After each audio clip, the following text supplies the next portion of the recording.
Marc Boilard. Complètement.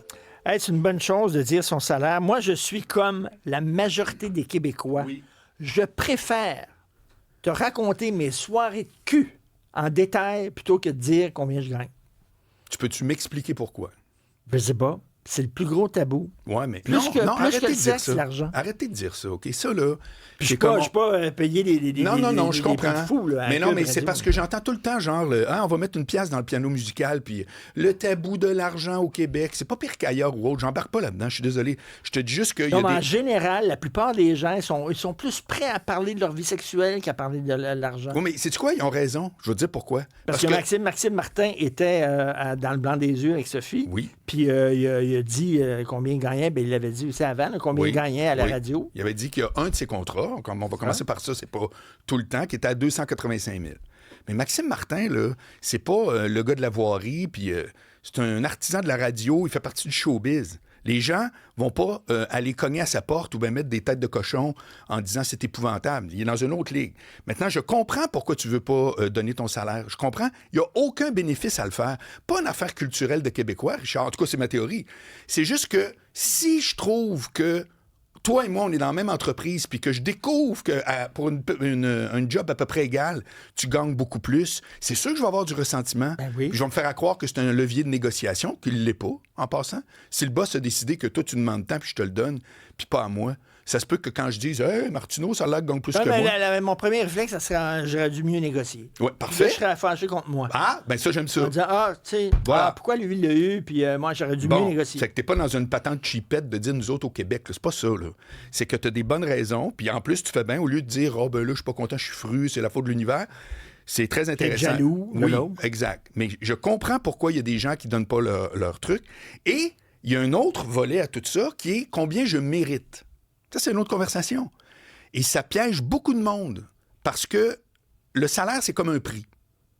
Si je te demande c'est quoi la définition du prix, c'est quoi le prix, l'idée d'un prix dans la vie de tout, c'est quoi la définition? Regarde, combien je mérite, ça veut dire ça, c'est ma valeur. Donc, il y a des gens qui valent plus que moi, puis il y a des gens qui valent moins que moi en tant qu'individu. OK, mais il faut que ça se traduise par un montant d'argent, t'es d'accord? C'est quoi? Donc, c'est un prix. Il y a le prix d'un melon, puis il y a le salaire de Richard Martineau. Les deux, c'est flexible. Ça peut être un ou l'autre. Tu me suis? C'est quoi la définition du prix? C'est facile. C'est ce que quelqu'un est prêt à payer. Dans l'immobilier... Exactement. Exact. Non, mais une œuvre d'art. Oui. Si j'ai une toile... Une toile, si t'es prêt à payer 3 millions, elle vaut 3 millions. Voilà. Si t'es prêt à payer 10 millions, elle vaut 10 millions. Bon, exact. Et dans l'immobilier, on le voit souvent, ça. Les gens, mon condo vaut 600 000. Tu sais, ouais, ça fait combien de temps qu'il est en vente? 12 ans! Ouais, ben, sais-tu quoi? Peut-être que si... Mais tu me suis? Il vaut peut-être un petit peu moins, mais c'est ça. Non, mais c'est exactement la même chose. Alors, le salaire, c'est la même chose, Richard. Mais c'est bizarre parce que des fois... Tu peux, mettons, à quelqu'un qui a eu plusieurs jobs, des fois, tu as peut-être eu une job qui était plus difficile, mais qui payait moins. Mais c'est sûr. Puis une job... Ça dépend de ta valeur dans ce poste-là puis dans cette industrie-là. C'est ça que ça dépend juste de ça. C'est-à-dire que... Est-ce que tu es remplaçable ou pas? Moins tu es remplaçable, plus tu vaux cher. Voilà. Si tu fais un job que n'importe qui peut faire, voilà. Par exemple, je sais pas, moi, c'est une chaîne de montage, je sais pas toi, ça va être un autre, exact, on s'en fout. Exact. Ça vaut pas grand-chose. Oui. Si soudainement, tu es un joueur de hockey vraiment très bon dans une équipe, tu peux demander très cher parce qu'ils ont besoin de toi. Oui. Alors, qu'est-ce qui est arrivé pour compenser ça? Parce que sinon, tous les ouvriers du monde gagneraient le salaire minimum. Ils ont inventé les syndicats. Les syndicats, là, à la base, c'est pas une idée de cave, là. Les syndicats, c'est pour faire que, hey, individuellement, t'es remplaçable. Tout ce que tu viens de dire. Mais on va se mettre ensemble, on va appeler ça un syndicat, puis on va parler au patron, puis on va faire en sorte que quand on négocie en bloc. C'est pour ça que c'est une idée que jamais été folle. Après, il peut y avoir des dérives de toutes sortes, c'est une autre conversation. On négocie en bloc, mais tu sais, des fois, il y en a d'autres, il y a des employés qui sont meilleurs que d'autres. Oui, mais ça, pour une fin de négociation, tu aplanis ça. Tu me suis? Parce que sinon, tu t'en sors pas. L'employé qui est meilleur que d'autres, il pourrait négocier, lui, tête à tête avec le patron, puis obtenir un meilleur salaire. Qu'est-ce que tu fais dans ce temps-là? Tu t'en vas au privé. Pour vrai. Hey, McSween avait calculé ça, il avait fait le travail. Quand il y avait eu, à un moment donné, je ne sais pas trop récemment, il y a comme 2-3 ans, pour une raison que j'ignore, il y avait eu une menace de démission des professeurs de la Commission scolaire de Montréal. 10 000 quelques professeurs. à la Commission scolaire de Montréal. C'est qu'il avait enquêté là-dessus pour savoir, il y en a combien qui ont réellement dit, je pense que c'était comme 8. Pourquoi tu penses? On veut gagner plus. Ah oui? Puis tu vas faire quoi? Tu t'en vas pour faire quoi? T'es un prof au primaire. Puis ton fonds de pension, comment tu trouves ça vite de même? C'est-tu un truc le fun ou... écoute, il y a de la subtilité là-dedans tout le temps. Tu dis combien tu vaux aussi l'argent que tu fais rapporter à tes patrons. Bien, complètement. Mettons, il y a un animateur radio très connu, que je ne nommerai pas, mais vous allez deviner ici, qui paraît-il, gagnait $1 million par année. Quand même, hein? OK? Oui. Ben, c'est ce qui circulait. Oh, est-ce que c'est vrai ou pas? Mais il en faisait rapporter en tabarnouche à ses patrons. Parce que tout le monde l'écoutait. Ouais.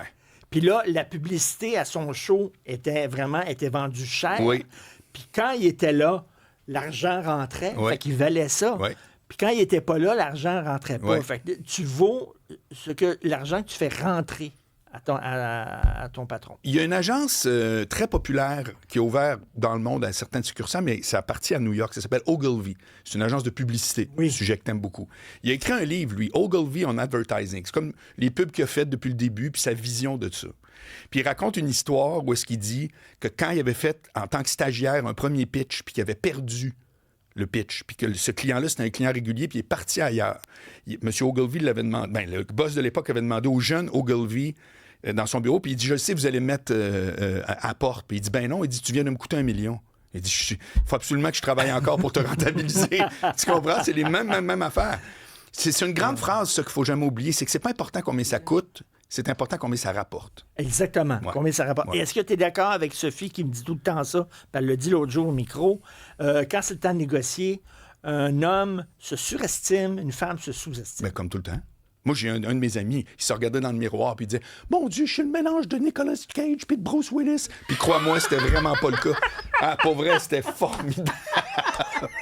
Personne n'était d'accord sauf lui, mais bon. Alors que la fille la plus belle va se trouver laide. Écoute, aujourd'hui, je l'ai pas pantoute. La fille, t'es de même, waouh, tu parles d'un canon. Ouais, ouais. Oui, c'est tellement vrai. Exactement ça, c'est vrai. Merci beaucoup. Salut. Salut.